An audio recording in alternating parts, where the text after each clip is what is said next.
গত রাতে প্রচণ্ড বেগে শিলাবৃষ্টি এবং দমকা হাওয়ায় লালমনিরহাট জেলার আদিতমারি উপজেলা সারপুকুর ইউনিয়নের দেল্লারপাড় ৯ নং ওয়ার্ডে সহ লালমনিরহাট জেলার বিভিন্ন স্থানে ঝড়ো হাওয়ায় অনেকের বসতবাড়ি নষ্ট হয়ে গেছে এবং শিলাবৃষ্টির কারণে অনেকের বসতবাড়িতে টিন ফুটে হয়ে ঘরের মধ্যে গভীর রাতে তাদের যে ঘরের মধ্যে শিলা প্রবেশ করার কারণে এবং বৃষ্টিতে এবং তাদের পরিবারগুলোর অবস্থা একদম নাজেহাল অবস্থা এবং এই সমস্ত হতদরিদ্র পরিবারগুলোর শেষ সম্বলটুকু বিক্রি করে যে বসতবাড়ি নির্মাণ করেছে সেই শেষ সম্বলটুকু এই শিলাবৃষ্টিতে নষ্ট হওয়ার কারণে তারা এখন দিশেহারা হয়ে পড়েছে।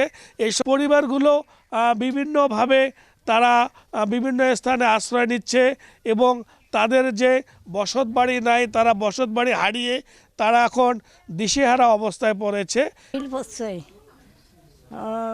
টিন শেষ হয়েছে, বিছনা কুছনা সব শেষ, তোষক ন্যাপ, বাচ্চার মাথার তোষক শিল পড়ছিল, আমার মাথার শিল পড়ছিল। তখন কম্বল নিয়ে আমি ও ঘর গেছি একেবারে খুব যখন শিল পড়ছে, মশুরি পান্না তোষক ন্যাপ দমদমা শিলের জানতে থাকা যায় নাই। আমার মাথার শিল পড়ছে, আমার বাচ্চার মাথার শিল পড়ছে, বাচ্চা ধরি সুস্থি, নাতনিক ধরি সুস্থি, তারও মাথার শিল পড়ছে, খুব শিল পড়ছে। টিন বিছনা কুছনা তোষক পান্না মশুরি সবগুলো শিলতে বোঝা হয়েছে। তখন আমার কী করছি, কম্বল মাথার দিয়ে আমি ও ঘর গেছি। ও ঘর দেয়া কানবে ধরছি, বাবা শিল পড়ছে আমার সর মাথা, আমরা কী করবো, কেমন কী থাকবো, গরিব মানুষ, টিন কিনতে পাই না, কোনো করবে না পাই। বাবা আমার সরকার বাড়ি নেই, আমার যে এত কষ্ট করি খাই, তার ভিতর দিয়ে ফিরে এরকম শিল পরে, টিনের ঘর ছোয়া পোয়া দড়ি কোথায় থাকবো, কাজ বাচ্চা ধরিয়ে মাইসের ঘর দিয়ে আসছি, পরে আসলাম। তার পাশে কান্দাকাটি করছি, সব লোক ধরিয়ে শিল পড়ছে। যখন কম্বল মাথার দিছি দিয়ে বাচ্চাকে ধরিয়েও ঘর গেছি। মশুরি টশুরি শুকাই, অর্ধেক শুকাইনো না, কোটে জেলা থাকবো তাকে আমার চিনতে না গেছি, কী করি থাকবো কোটে সহলোক ধরিয়ে। এই যে এই দিন যায় ভালো আছে, সেকাল এই শিল মনে করো না হলে এক পোয়া হইবে, আসার পর মনে করো আমরা তো ঘুমের মানুষ, মানে আমার বাচ্চা নিয়ে সবাই ঘুমেছি, ঘুমের পরে এখন কী অবস্থায় আছি, আর কোথায় টাকা কোথায় বেশি, কোথায় কম্বল টম্বল যা আছে সকলে তো ভিজে গেছে। আমার বাচ্চা কাচ্চা নিয়ে ঘুমের মানুষ, এখন কোন ঘর যায় আর কোন ঘর যায় স্থান নেই, আমার তো মনে হয় ঘর তো থাকার কোনো বুদ্ধি নেই। এই অবস্থার কারণে এই বৃষ্টি হওয়ার পর সব নিয়ে তো অন্য ঘর যে আশ্রয় নিল, ওই ঘর নিয়ে তো ওই ঘর থেকে আরও শিল্প আরও বেশি, মানে এই ঘর থেকে ওই ঘর থেকে আরও বেশি।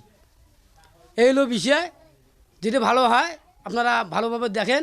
আমরা গরিব মানুষ, আপনারা যেভাবে কাজ করা লাগে আমাদের কাছে, মন্ত্রীর কাছে, এমপির কাছে আমাদের মনে করো ক্ষতিপূরণ কিছুটা হলে দেওয়া, আমরা সহযোগিতা করি, আমরা ঘরবন্দি বাচ্চা কাচ্চা নিয়ে আমরা বসবাস করে থাকতে পারি। সেই রকম আসলো আদা পথ বেশি করি বেশিটা সেলের জন্য সেলের ডাঙে আমি থাকতে পারি নাই। আমি সব নিয়ে আমি ল্যাব মাথার দিয়ে আমি চকির তেল শোধাইছি, আমি চকির তেলতে থাকতে পারি না, সবার ভূমিকম্পর মতো কাঁপা শুরু করলো। আল্লাহ যে আমাকে কীভাবে রাখছে সে আল্লাহ ভালো জানে। আমি তো নিজের আমি অতিষ্ঠ, আমি সেলের জাগতে আমি নিজে খাটের তল শোধাইছি, চকির তল শোধাইছি, চকির তলে থাকিয়া কোনো রকম করি আমি বাঁচিয়ে আছি। এখন তোমরা গেলে আসেন, আমাদের সহযোগিতা করেন, আমাদের আমি নিজেই মনে করো যে বাড়িতে থাকি, আমার জমি নাই, মানুষের জমি থাকি, তোমরা ভয়ঙ্কর, আমি কোনোভাবে আশ্রয় নিয়ে থাকি, এখন সেটাও আমার থাকার বুদ্ধি নাই। তোমরা আসেন মন্ত্রী, তোমরা এমপি সাহেব আছে, যা করা খায় আমার ওপর সহযোগিতা করবেন, আমি যাতে সহভাগ নিয়ে আমি আবর্জন করে থাকতে পারি। আমাদের সারপুকুর ইউনিয়নের সরলখা ৯ নম্বর ওয়ার্ডে গতকাল রাত্রি আনুমানিক 12টা হবে, এই শিলাবৃষ্টি এমনভাবে মানে হয়েছে, এতে মনে করেন যে আপনার শিক্ষা অবস্থা এবং এলাকার বিভিন্ন ঘর বাড়ি মানে একদম মানে তছনছ হয়ে গেছে। এবং আমাদের যে এখানে একটা মোহাম্মদপুর হাফিজিয়া মাদ্রাসা আছে, এই মাদ্রাসাটিও মানে টিন ছেলে ঝড়বৃষ্টি এমনভাবে মনে করেন একদম মানে নষ্ট হয়ে গেছে, এটা মানে চলার মতো কোনো উপযোগী না। সেই কারণে আমি উদ্যোক্তা আহ্বান রাখবো, সেটি হচ্ছে যে বর্তমান যে আমাদের সরকার আছে, এই সরকারের মানে দৃষ্টি আকর্ষণ করে এবং রাত 12টা পর্যন্ত 1টা পর্যন্ত দাঁড়াই আছি, ছাওয়া বাচ্চা মেঘ নিয়ে। শিলাবৃষ্টি খুব হয়েছে, ঘর দোর সবগুলোই শেষ হয়েছে। ঘরের ভিতরে যে থাকবো এটাও থাকা যাচ্ছে না। আমার 2টা মেয়ে আছে, মেঘ ধরি অন্যখানে যা আসিলাম রাইতের মধ্যে। এখন সবাই মিলে আমাদেরকে সহযোগিতা করেন আমাদের ঘরটা ভালো করার জন্য। এটাই আমি দেশের কাছে অনুমতি চাচ্ছি, আপনারা যেটা ভালো হবে সেটাই করেন। আমি সারপুকুর ইউনিয়ন 9 নং ওয়ার্ড সাবেক প্রতিনিধি মোহাম্মদ মহিবুর রহমান। আজকে রাত্রে আনুমানিক রাত 12টার থেকেই শুরু, 12:30 থেকে শুরু করি 1:30টা পর্যন্ত আমরা এই অবস্থাটা দেখলাম। সেটা হলো আসলে যে এত বড় শিল, আমরা বহুদিন থেকে, আমার বয়সটা কম হয়ে জানি, তারপর আমরা এত বড় শিল আজ দেখি নেই। মারাত্মক ধারণার শিল, সেটা হলো যে ঘর যদি কারো ভালোও ছিল সে ভালো থাকে না, কারণ ভেতর দিয়ে যে কোথার থেকে কোথায় শিল ঢুকতেছে, কোন পাকে আসতেছে, এটা কোনো অনুভব করা যায় না। এটা কি দুর্যোগ, কোন দুর্যোগ, শিল কোন শৈল, এটা বৃষ্টি হয় এরকম তো না। যাই হোক, এটা তো সব আল্লাহর ইচ্ছা ছাড়া কোনো কিছু হতে পারে না। যাই হোক, আমাদের এই এলাকাটা হলো খুব গরিব এলাকা, মারাত্মক গরিব শ্রমিক এলাকা। এলাকা হলো আবুল কোম্পানি খায়ের শ্রমিক, সবাই বিড়ির কারিগর, সবারই তো বাড়িঘরের অবস্থা সেই শোচনীয় অবস্থা।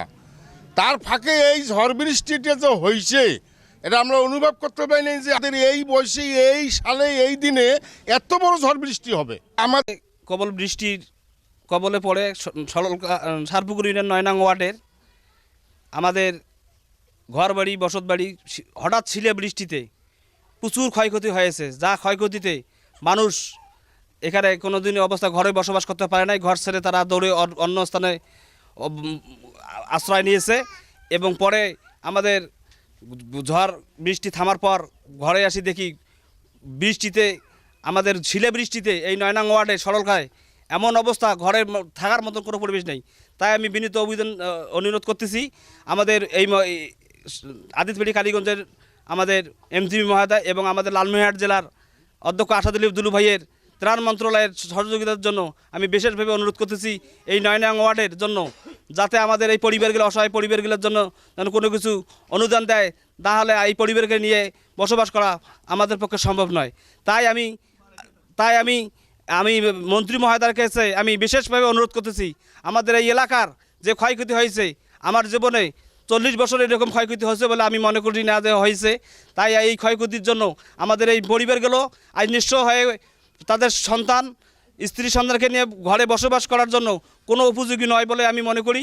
তাই আমি মন্ত্রী মহোদয়ের কাছে আমি জোর অনুরোধ করতেছি, তাই আমাদের এই মন্ত্রী মহোদয়ের জন্য আমাদের এই এলাকায় দ্রুত গতিতে পদক্ষেপ নেওয়ার জন্য আমি বিশেষভাবে অনুরোধ করতেছি। ঝড় বৃষ্টি, শিলা বৃষ্টি আরম্ভ হয়ে গেছে, এর জন্য আমরা ছেলে পেলে ধরি আমরা অন্য জায়গায় আমি বসতবাড়ি করতেছি। এই বসতবাড়ির যে দেখেন ঘর আসিয়া, ঘর জ্বর যা আছে সমস্ত আমাদের শেষ করে দিছে।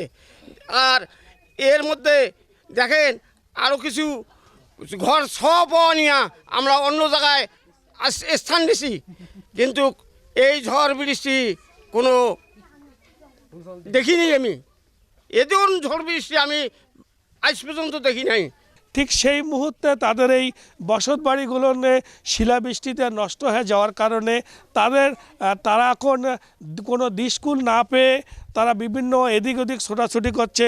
সরকারের কাছে তাদের একটি দাবি যে তাদের জন্য নতুনভাবে টিন দিয়ে বসত বাড়িগুলো মেরামত করে দেওয়া হয়, তাহলে এই পরিবারগুলো এখানে বসবাস করতে পারবে। মিলন পাটোয়ারি, ৭১ টেলিভিশন, সারপুকুর, লালমনিরহাট।